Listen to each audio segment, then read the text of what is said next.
Olá, sou Mariana Menberg, presidente do Comitê de Retail Media do IAB e gerente corporativa de Estratégia e Growth do Magalu Ads. Hoje vamos fazer mais uma edição do IABcast, um podcast do IAB. E vamos tratar de assuntos super importantes que trocamos no nosso comitê e achamos importante compartilhar com o público. Estamos falando de Retail Media, ou melhor, Commerce Media. Uma mídia 100% mensurável que está transformando a forma de profissionais de marketing trabalhar suas estratégias.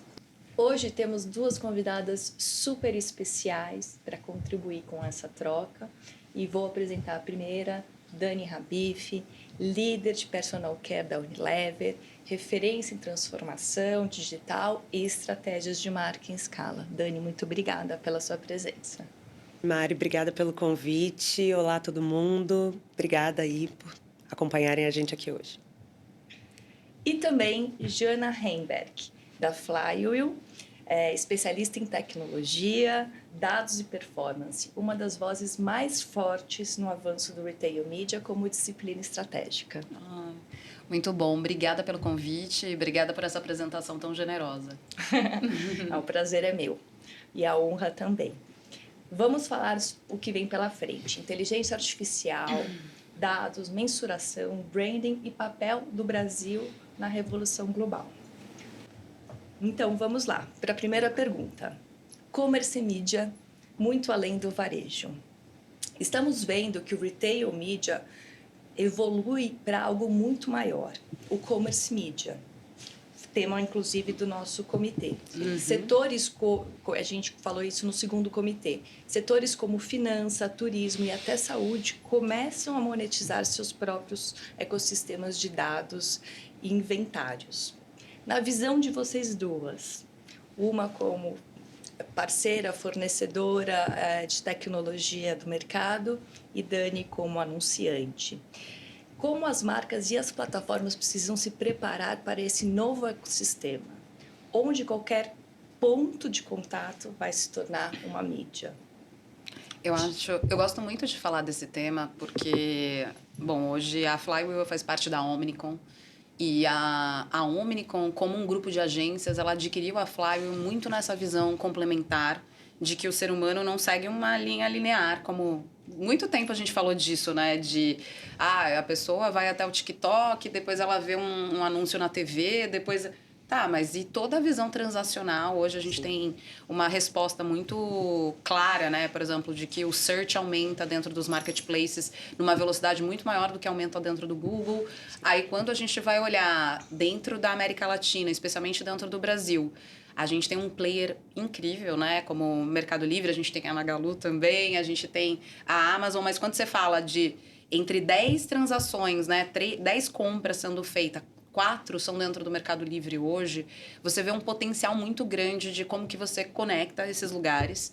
E, assim, eu observo muito, né? Eu acho que a Dani pode falar melhor desse lugar das CPGs, que começaram tudo isso. Eu acho que essas empresas que você citou, esses segmentos, eu que trabalhei muito tempo em seguradora, eu acho que agora elas entenderam que elas precisam participar dessa jornada que não é linear. Então, só você impactar as pessoas dentro do ecossistema de awareness, que a gente sempre falou, né? Dentro das mídias tradicionais ou das mídias digitais, não é o suficiente. Você tem que participar do momento que essa pessoa está decidindo alguma coisa. E quando você fala do ecossistema de seguro, finanças, essa pessoa que está comprando alguma coisa, vai ser a hora dela considerar isso. E quando a gente fala de afiliados, retroalimentar esse modelo de inventário entre as bases, você olha uma seguradora... A Sul América, por exemplo, ela tem uma base de quase 50 milhões de pessoas. Então, como é que você usa isso a seu favor e cria novas avenidas de receita que hoje que as empresas também estão pensando nisso, né? Então, acho que é uma ótima conversa para a gente inaugurar esse bate-papo. Não, com certeza. E eu acho que é uma oportunidade gigantesca que eu acho que está começando, né, a ser explorada. E aí, né, como a gente conversou falando do lado do anunciante... Acho que estamos ainda engatinhando, né? Acho que a gente ainda está enxergando o commerce media como retail media e eu acho que assim, ainda tem tanta oportunidade dentro dessas audiências só de varejistas, né? E acho que a gente ainda está circulando mais aqui. mas com certeza o potencial, né, de expandir para essas outras frentes é gigantesco. Eu acho que um dos motivos da gente ainda não ter, talvez, disso ainda ser mais uma oportunidade do que uma realidade para nós, eu acho que tem esse ponto da escala, né? Porque hoje a gente, e especialmente falando de FMCG, né, o nosso negócio acontece por meio de volume, né? Então, e do lado de comunicação é isso. A gente precisa falar com milhões e milhões de pessoas para vendermos milhões e milhões de unidades dos nossos produtos, né? E então a gente precisa dessa escala, e quando a gente parte, né, para essas soluções que existem, para fazer match dessas audiências, tudo, a gente reduz muito tudo isso. Então, acaba que isso limita, e na hora de montar o nosso quebra-cabeça de comunicação, de mídia, a gente ainda precisa priorizar outras frentes. Mas, de novo, eu acho que é uma oportunidade e a gente vai chegar lá. E eu fico muito feliz de ver que o mercado está acelerando assim para isso acontecer, porque no fim do dia é isso, a gente quer ser assertivo com o que a gente fala, né? E esse tipo de solução traz isso para a gente. Eu acho que agora também continuamos precisando nos dar as mãos, né? Anunciantes, agências e players, né, do mercado, para como que a gente consegue trazer soluções holísticas, né? Como que a gente mensura tudo isso de uma forma mais harmonizada, né? Porque esse é um outro limitador aí da gente avançar mais nisso. É interessante ouvir vocês duas, porque me faz pensar que como de um lado a tecnologia, essa evolução força, né, quase uma mudança cultural de mindset para a gente realmente colocar o consumidor no centro, né, e a partir do conhecimento do consumidor traçar nossas estratégias. Por outro lado, a gente ainda tem alguns desafios nesse mercado, que é a própria complexidade, né, Dani? Sim. De navegar por tantas opções, né? A gente ainda tem alguns buracos, alguns blockers ou barreiras que torna difícil essa visão tão holística e meio de comparar banana com banana e conseguir ter uma visão unificada, né? Eu acho que talvez padronizada e até mesmo de gerenciar tantos parceiros, né? Com certeza. E eu acho que quando a gente fala a mídia mais tradicional, digamos assim, né? Mesmo no ambiente online digital, ainda tem desafios nessas frentes também, mas já está mais evoluído, né? A gente já tem soluções que conseguem trazer uma visão um pouco mais harmônica para a gente, né? Mas eu acho que nesses novos entrantes e mentalidades e soluções, acho que ainda tem muito mais arroz e feijão para comer aí, né? Mas, ao mesmo tempo, é estimulante, né? Porque eu também acho que no minuto que... Não vai ser no minuto, né? Mas acho que no período que a gente conseguir, né, amadurecer mais tudo isso, nossa, vai ser muito virada de jogo, né? Vai ser transformador. Vai ser transformador, exato, né? A gente vai ter muito mais assertividade no que a gente for fazer. Concordo. Né? A fundação vai estar pronta, né? Que é realmente partir do conhecimento do consumidor, né? Hoje, acho que do jeito que a história foi construída, a gente construiu a história em silos, né? Então, as pessoas não estavam... As empresas não estavam preparadas para colocar o consumidor no centro. Sim. E o retail media, que depois se expande para todas as... Começa a colocar o conhecimento do consumidor no centro. Muito isso. Sem dúvida. Interessante. E eu falo muito disso, né, as soluções não estão maduras o suficiente, e eu acho que nós, anunciantes, também temos um amadurecimento aí de mentalidade, de pensamento, de abrir mão, de a gente achar que sabe fazer... Né? Como a gente fez até hoje, a gente precisa abrir nossa cabeça também, que eu acho que é um desafio constante que nós, né, de mídia, nós que estamos à frente, né, dessa atividade, mas que a gente tem stakeholders internos que precisam vir junto com a gente. A gente fica fazendo esse trabalho interno aí, que é um desafio também. Né? E você vê muita diferença entre a compra da mídia tradicional para essa mídia digital, de retail media? Como é que você enxerga, você com tantos anos de Unilever, eu acho que pode contar um pouquinho aí dos desafios dessa mudança? Sim, eu acho que a maior diferença que eu vejo é realmente o fato dessa mídia eu vou chamar de tradicional, tá, gente? Mas, assim, tô falando de tudo que a gente está mais acostumado a ver, né? Não só de offline e tal, né? Mas, enfim. Eu acho que a gente hoje tem a maioria das soluções são self-service, né? Eu acho que a gente tem mais grip, né? De pilotar as coisas e tudo mais. E quando a gente fala dessas soluções mais recentes, né? E desse ecossistema de retail, e-commerce, media, é isso. Eu acho que falta muito padrão, ainda tá tudo muito na mão do player, a gente tem pouca governança, gestão sobre aquilo, e às vezes isso traz morosidade para otimização, morosidade para a gente ver os resultados e tomar decisões em cima, né? Então, quando eu penso nas dificuldades, são mais essas, né? O fato da gente não ter uma visão, né? Não ter muita ação prática. Não é tangível, né? Não é tangível. Tem alguns players que sim, estão num estado de maturidade e sofisticação muito melhor, especialmente esses que a Jana comentou, né? A gente pega uma Amazon, um Meli da vida, né? Assim, eu acho que sim, né? A coisa já está muito mais ágil, dinâmica, mas tem outros players que ficam muito batendo na nossa porta, mas assim, não entregam esse essencial aí para a gente poder evoluir, né? Nos pilotos e nas estratégias. Então, é isso que eu sinto mais de diferença da mídia tradicional para retail e e-commerce media hoje em dia. Sabe? E Jana, falando um pouquinho disso, não só ainda a maturidade do mercado, né, e o preparo dos players, eu imagino que você, como Flywheel, também traz aí a necessidade de ter uma capability diferente, skills diferentes dos profissionais, né, quando a gente fala dessa mídia entrando dentro da mídia. Não, outro tipo. Muda completamente, assim. E acho que até construindo em cima da fala da Dani, eu não sei que horário que a gente vai passar, né? Mas eu acho que para adultos pode dizer que eu acho que as indústrias, né? E principalmente hoje quando a gente fala de uma execução enterprise, que é muito o nosso diferencial, quando você usa inteligência artificial ou automação, você quer ganhar um jogo muito grande, né? Porque você quer trazer eficiência. Quando a gente olha para uma indústria dessa, você vê as mídias fora da plataforma, fora do ecossistema de e-commerce, sendo muito sedutoras, muito sexys. Então, é a mídia que você conta para sua família, é o diretor de mídia, é o CMO, falando, você viu meu filme na TV, você viu a campanha que eu fiz no YouTube, você viu meu TikTok. Então, essa é sexy.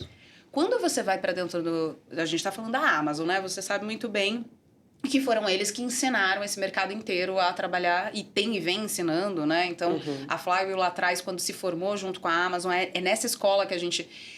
não é tão sexy. Porque, primeiro, que se ele for correto, o que vai aparecer para você não vai aparecer para Dani. Exato. Se acontecer da melhor forma, provavelmente ninguém vai ver aquilo acontecendo. Você vai enxergar isso como resultado em vendas. Que a venda não é responsabilidade de quem está na cadeira de mídia. Então, tem uma responsabilidade, e eu acho que, às vezes, as estruturas cilares, né, das empresas, elas, às vezes, jogam contra os objetivos serem alcançados. E eu sentia muito isso quando eu estava dentro de empresa, que o meu objetivo como tecnologia era uma coisa, mas a pessoa do negócio, ela tinha outro objetivo. Então, eu queria fazer uma coisa, ela queria fazer outra. Então, assim, e a gente não se encontra nesse mesmo lugar. Então, assim... Olhando para esses desafios hoje de amadurecer esse mercado, é óbvio que existe uma necessidade de amadurecimento de dados, existe uma sofisticação, existe até uma necessidade de poder limpar um pouco as conversas, que eu acho que fala-se muito hoje, que tem que ter todos os indicadores, mas calma. Vamos primeiro olhar aqui, você está tendo sellout diário? Você está tendo a visão de ROAS? Assim, não, porque eu quero enxergar new to brand. Calma, mas... Os novos, quem nunca comprou sua marca, você precisa ter uma visão histórica disso. De saber quem já comprou para você parar a olhar. Não, mas eu quero ter a mesma sofisticação que eu tenho na Amazon. Não vai ter. Então, assim, eu acho que a gente tem como estruturar melhor esse amadurecimento, mas ele vem dentro de casa, ele vem dentro do anunciante, ele vem dentro das agências também. Aí, quando você fala dos perfis novos que a gente tem que puxar... As pessoas que normalmente faziam mídia tradicional, elas estavam muito conectadas com esse universo sexy, do criativo e tudo mais. Quando você vai para retail media, é número, é uma pessoa estatística. Hoje a gente tem estatísticos, matemáticos, administradores fazendo a otimização das performances de campanha com um olhar numérico em GMV. Então, assim, é uma discussão muito complexa, nova, e que poucos clientes compram esse tipo também de perfeição. Então, assim, por exemplo, a Unilever é nosso cliente em um determinado setor, mas ainda a gente não tá em outros setores com eles. Mas mesmo assim, quando você vai olhar sobre maturidade, a Unilever tá anos-luz de outras indústrias que estão fazendo outras coisas. Então, óbvio, tudo, eu acho que tem oportunidades em todos os setores e de todas as estruturas para que a gente amadureça esse mercado. É uma mistura de disciplinas, Sem né? dúvida. É mídia, né? Como a gente estava discutindo agora há pouco, mas também requer outros conhecimentos. E a Jana trouxe num dos comitês um framework que a Flywheel trabalha, onde mostra que a mídia é o último estágio. Não sei se você pode falar rapidamente sobre isso. Acho que é interessante, porque... E a Unilever é um ótimo case nisso. O olhar é de mídia, mas existe uma fundação, um trabalho anterior que precisa ser feito que outras mídias não precisavam. E é por isso que tanto se fala de retail media de uma forma destacada da mídia, né? Exato. Porque a mídia que a gente sempre estudou, né, que quem é publicitário é a parte gostosa, ela precede de uma campanha criada, de um visual, de um conceito e tudo mais, e os meios são decididos depois. Depois que você tem um conceito, depois que você tem audiência, você tem... A retail media, ele segue um modelo onde o meu produto está sendo vendido e qual é a consideração que eu vou trazer com aquela audiência que... Porque qual é a missão? Né? A missão da pessoa que vai comprar, por exemplo, um shampoo Dove no Pão de Açúcar é diferente da missão de quem está indo no Mercado Livre, de quem está indo na Amazon e por aí vai. Quando a gente olha para isso, a gente tem que passar dos basics. Então, primeiro eu tenho que existir lá dentro. Eu tenho que ter o meu produto, eu tenho que ter um assortment correto, eu tenho que estar disponível, eu tenho que estar no preço certo, né? E depois disso, por que eu cito a Unilever? A Unilever tem um projeto onde ela usa os nossos scores, tanto de disponibilidade quanto de conteúdo, para comprometer o varejo mesmo sobre o resultado daquela venda. Então, se você não está colocando a minha PDP e o meu preço, e a gente não está com um sell-in feito para que eu consiga colocar a performance aí dentro, não vamos começar a conversar. Então, o seu score tem que estar muito bom. Então, a gente começa a olhar por esses básicos para você ganhar o jogo organicamente. Vamos combinar, quando você entra num Pão de Açúcar, você vai vender Dove, você vai vender seda. Essas pessoas já sabem que elas vão comprar isso. Então, você vai falar, poxa, vamos colocar mais mídia aqui, mas qual é o valor que eu vou adicionar? Qual é a venda incremental que eu vou trazer? Então, é uma conversa que, organicamente, eu estou ganhando esse jogo? Tá, eu ganhei esse jogo. Agora, o que eu vou vender a mais se eu adicionar esse valor aqui? Então, essa discussão... É uma discussão que com a Amazon vai muito bem com o Meli, vai muito bem com a Magalu, vai muito bem... Agora a gente vê crescendo cada vez mais esses ad networkings. Então a Vetex Ads vem puxando muito essa conversa para amadurecer o varejo dentro dessa camada. Você vê agora o iFood comprou uma empresa de inteligência artificial porque ela sabe que a propriedade é dados. Então, assim, essa sofisticação ela vai crescendo. Então, por fim, vamos fazer retail media. Então, acho que esses caminhos eles são muito importantes. Então... Não, eu ia falar que eu não tenho nada a complementar. Ela tá certíssima no que ela tá falando, é exatamente isso. E aí, tangibilizando um pouco num exemplo, né? Quando a gente vai fazer um plano de retail media aqui, né? Então, aí passou por tudo isso, chegou, vamos fazer o plano de retail media. É exatamente assim que a gente faz, né? A gente tem o briefing da marca e uma dinâmica que a gente tem lá. A marca briefa todas as frentes do ecossistema de comunicação, e muitas vezes trade junto, porque às vezes a gente vai ter também uma promoção, e aí o trade fica responsável por ativar essa promoção, tem que visual da promoção, né? Tem tudo isso, então, enfim, nós somos briefados todos juntos, e aí, enfim, várias decisões do lado de retail media, eu viro pro meu time de trade e falo quais são os varejos prioritários aqui que vocês vão ativar considerando essa campanha, esse desafio do momento, porque teoricamente é um desafio de negócio, né? É um projeto em prol do negócio, né? Que a gente vai comunicar. E aí o trade volta para mim e fala, então assim, não adianta, por exemplo, a Amazon é o player de retail media mais desenvolvido, digamos assim, pelo menos é a minha percepção. Se a gente, do lado do comercial, não tem Amazon como prioridade para aquele projeto, então nem adianta ser meu player favorito de trabalhar, né? Eu não vou fazer. né? Então, a gente faz, primeiro se depara, depois a gente pega e olha assim, beleza, esses são os varejos prioritários, temos soluções de retail media aqui, então, beleza, qual é meu budget, né? Então, a gente monta esse quebra-cabeça a partir daí, porque é isso, essa fundação precisa estar bem resolvida para a gente começar a pensar na mídia, né? Se vai acontecer com esse parceiro ou não, né? Enquanto que para uma mídia mais, de novo, massiva, né? Construção de marca puramente, não preciso consultar ninguém, né? Basicamente, ir lá e fazer. Né? Eu mando o criativo e a mágica acontece, né? Não precisa ter o last click ali com a compra. Tem um olhar sobre a relevância do negócio, né? Mais do que a relevância da mídia. Esse negócio, esse canal é relevante para mim, como que eu vou trabalhar ele, né? Começa por aí. Exatamente porque a gente consegue fazer esse closed looping que o Retail Media traz para a mesa, que é você realmente traquear até a conversão, né? E fazer a atribuição. Mas aproveitando a deixa da Jana sobre inteligência artificial, a gente até no comitê fez um grupo de trabalho, lançamos um paper sobre o impacto da inteligência artificial no Retail Media. Foi um trabalho muito bacana. Ficou ótimo esse paper. A gente, durante esse trabalho, ficou impressionado a velocidade de como isso ia transformando. Então, a cada reunião, a gente chegava assim, gente, tudo que a gente falou até agora ficou antigo. Nossa, a gente dá até ansiedade de viver desse jeito, porque é verdade. Fazer esse paper. Então, assim... Estamos perdendo alguma coisa sempre. É só aceitar que vai perder. É isso. Exatamente. E aí, assim, eu queria entender... hoje, a gente até no paper colocou alguns impactos que a gente já enxerga da inteligência artificial no Retail Media, desde a precificação dinâmica, a personalização de criativos. Eu queria entender para vocês como que vocês enxergam esse papel e quais os cuidados vocês já estão tendo para aplicar isso em termos de transparência, confiança dos consumidores, até mesmo essa nova jornada que está surgindo dentro das AIs, né? Eu acho que é interessante ter um olhar aí de vocês para essa nova jornada. É uma nova jornada que às vezes ela começa e termina no mesmo lugar e ela tem uma experiência muito diferente dos canais que a gente já estava acostumada. Como é que vocês estão olhando para isso? Eu acho que, especialmente, pelo menos assim, na minha casinha, né, e até onde eu vou, né, assim, no meu papel, em 3 frentes.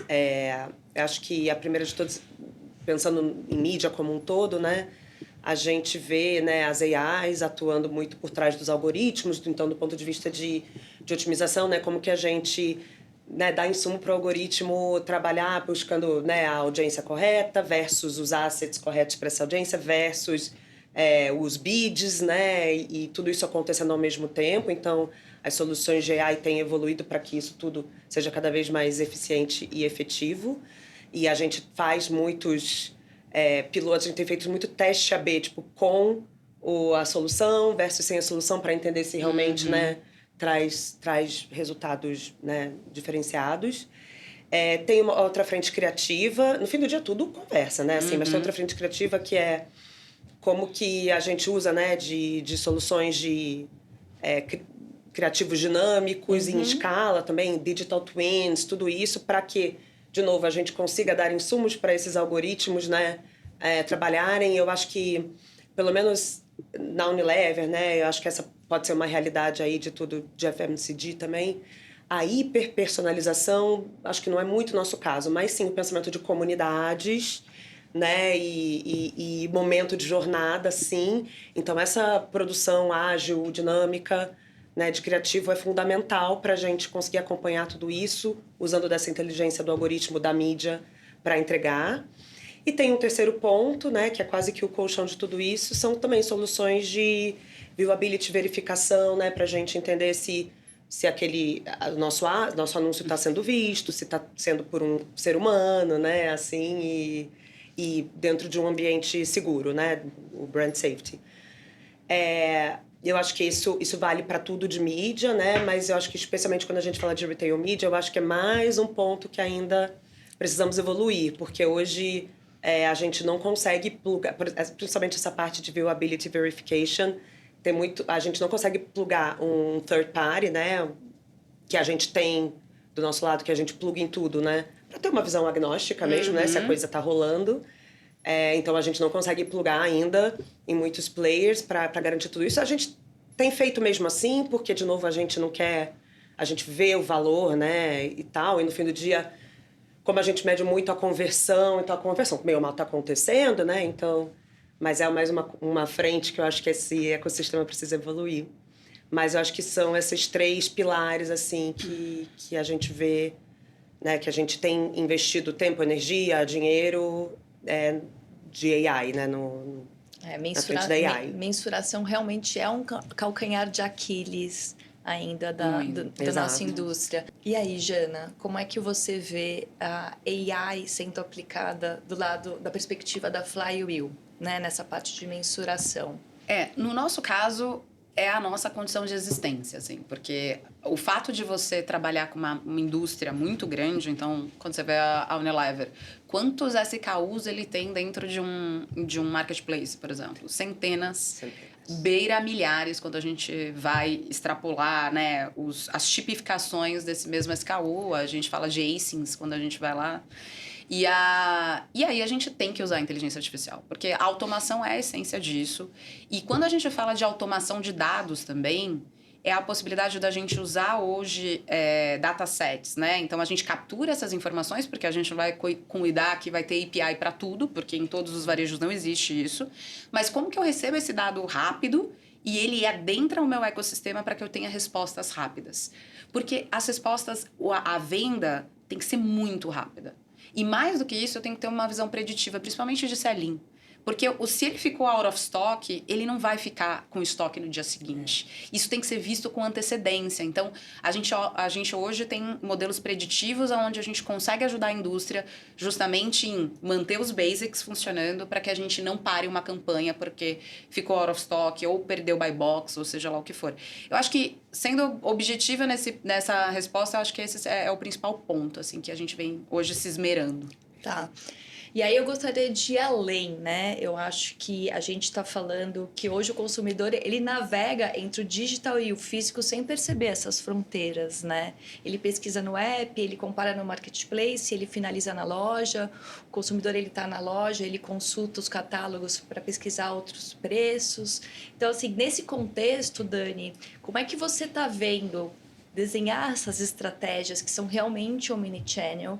E como o Brasil está caminhando para essa terceira e última era, né, ou fase do retail media, né, que de forma inteligente, que seja cada vez mais mensurável e centrada no consumidor. A gente está realmente falando da conexão entre o on e o off, né? Imagino Sim. que deve ser um hot topic. Não, super. É um pra super vocês, desafio, especialmente isso. porque eu acho que as soluções de retail media nasceram muito conectadas ao e-commerce, né? Assim, pensando em, então vou levar e vender no e-commerce. Só que hoje a gente vê tudo isso extrapolando, né? A gente tem muitas soluções hoje em lojas físicas, né? E acho que aí o grande desafio está em realmente como que a gente atribui tudo que é feito, né, nas vendas. E aí a gente tem alguns players que são, né, Omni, por exemplo, a gente trabalha muito do lado comercial com a Raia Drogasil, né, especialmente eu que sou de personal care, né, então desodorantes, sabonetes, as farmácias são, né, um canal fundamental para o nosso negócio. E aí do lado de mídia, a Impulso, né, é uma grande parceira. E eles têm um modelo de atribuição deles que mostra que quanto a sua campanha e tudo que você fez impactou em vendas no e-commerce e na loja física. E that's the dream, né? Assim, aqui, e de novo, esse é um modelo deles que a gente entende que faz sentido, então a gente, né, aceita os resultados, né? Mas eu acho que esse é o estado da arte, assim, se a gente conseguir realmente, de maneira holística, né, entender tudo que a gente fez, né, e o impacto disso no online e no offline, porque é muito isso, na verdade, né? Você pode ter frequência 3 ali no digital e a pessoa converteu na loja física, né? Ou até a pessoa converteu em outro e-commerce, não sei, tudo pode acontecer. E eu entendo que esse não é um desafio fácil, nem sei se um dia se existe, né, uma solução perfeita, né? Mas E o offline, ele é muito relevante ainda para o nosso negócio, né? Muito mais até do que o e-commerce. Então, a gente tem explorado mais essas soluções na loja física. E aí, a gente tem esbarrado também com... Isso é mídia ou é trade? Então, tem esse ponto interno que a gente discute. Basicamente, a minha resposta aqui não é uma resposta de... É assim, tá, gente? Que tem que ser feito. É uma resposta sobre o que estamos nos preocupando... olhando para isso, para essa jornada do consumidor, e tem essas questões internas, essas questões dos parceiros, né? E, no fim do dia, esse comportamento mesmo do consumidor que é cada dia de uma maneira, né? Assim, então... Eu vejo que o estado da arte, como você disse, que ainda não existe, é o conceito do digital, né? Digital, super... as pessoas são assim, né? A gente tem que reconhecer o que a pessoa quer, né? E esse a compra no digital e a retirada na loja, né? Eu acho que esse é um outro modelo de conversão que tá, né? Tipo, gigantesco também. Então, que é isso. Não é nem você tá comprando só online, tá comprando só no físico, senão você tá misturando os dois ali de alguma forma, né? Mas a gente vê alguns players também, além dos varejos, né, físicos, como o RD, a própria Magalu, com 1.300 lojas. A gente vê outros players entrando nesse jogo, como o próprio Cashback, CRN Bônus. Eles estão começando a integrar essa inteligência do digital nessa experiência físico, mais né? offline, né? Sim. E aí, eu sei que a gente está muito distante disso, mas o conceito é exatamente assim, cada vez mais o ponto de venda vai se tornar um lugar de experiência, né? Porque você vai estar no ponto de venda e você vai estar fazendo uma conversão digital, né? Isso ainda não está totalmente integrado, mas o caminho é esse, né? As lojas estão se transformando para lojas de experiência. E eu acho muito interessante porque aí abre um espaço gigantesco para a gente falar de branding, de construção de equity. Sim. Né? Eu não sei se lá na Unilever ou se a Jana tem algum caso de empresas já trabalhando com esse olhar de branding dentro de todo esse conceito de retail media. Para finalizar, queria só eu acho que... rapidamente pegar um take de vocês sobre isso.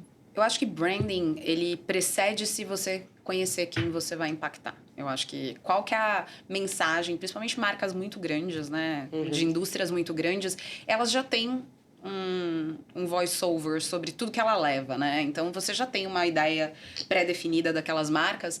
A questão dela estar inserida dentro de um canal, e eu gosto muito de trazer isso, né? A indústria, ela não é omnichannel. Quem é dono do canal é o varejo. Então, cada ecossistemazinho vai ser omnichannel? Vai. Mas é como se você tivesse um planeta novo em cada um dos lugares que você vai percorrer. E a marca, ela precisa entender qual que é a missão daquele momento. Então, se você vai para um cash and carry e você vai vender beauty and care, é óbvio que essa pessoa ela só quer se resolver, ela quer comprar o pack. Ela não tá pensando que aquilo vai transformar o cabelo dela, deixar ela linda. Não sei. Mas quando ela vai para uma Raia Drogasil e é iluminado, aquelas prateleiras lindas e não sei o quê, ou ela vai para uma Sephora, ela quer outra coisa. E a marca, ela tem que apoiar o varejo na experiência que essa pessoa tá buscando lá. Então, assim, eu acho que sim, a gente está falando de um outro ecossistema, a gente está falando de showroom, a gente está falando de muitas coisas aqui, mas ainda é uma discussão onde ainda isso representar entre 5% a 7% da indústria, quando a gente fala da venda online ou de retail media e tudo mais, ainda vai ser uma discussão complexa de mover nas mesas de decisão, mas eu acho que é um movimento, a gente tem que chegar lá em algum momento, né? Muito trabalho pela frente. Sim, só estamos no começo. Shifts de orçamento, né? Porque não necessariamente você vai ter um dinheiro novo para fazer tudo isso. Não. Então, esperamos que sim, né? Mas sabemos que nesse momento novo, né? Econômico que a gente vive, né? O que mais precisa, né, se movimentar para a gente fazer isso, porque faz todo sentido. E acho que assim como a gente precisa ter a visão de portfólio adequado para cada canal, é isso. O que faz sentido comunicar, né, como, né, em cada canal também. Gente, muito obrigada. A conversa hoje mostra pra gente que o retail media deixou de ser uma tendência e se torna uma infraestrutura essencial do marketing moderno, né? Estamos entrando numa era em que a mídia, dados e tecnologia formam o mesmo ecossistema e o Brasil está no centro dessa transformação. Eu gosto de dizer que o Brasil... outro dia eu fui numa palestra que eu ouvi o pessoal, uma palestra de AI que fala assim, o grande fortaleza do Brasil é a diversidade. E eu acho que o Brasil ele é diverso em muitos aspectos, até no seu próprio ecossistema. Sim. E é por isso que ele se torna um laboratório para tudo isso. Sim. Aqui a gente tem muitos players, a gente não tem simplesmente um player dominante, a gente tem muitos players fazendo muitas coisas, a gente tem diversidade de clientes. Então, realmente, a gente tem um laboratório para isso. Queria agradecer demais, Dani, Janaína, pelo convite, pela conversa rica. Deixar um espaço para últimos comentários.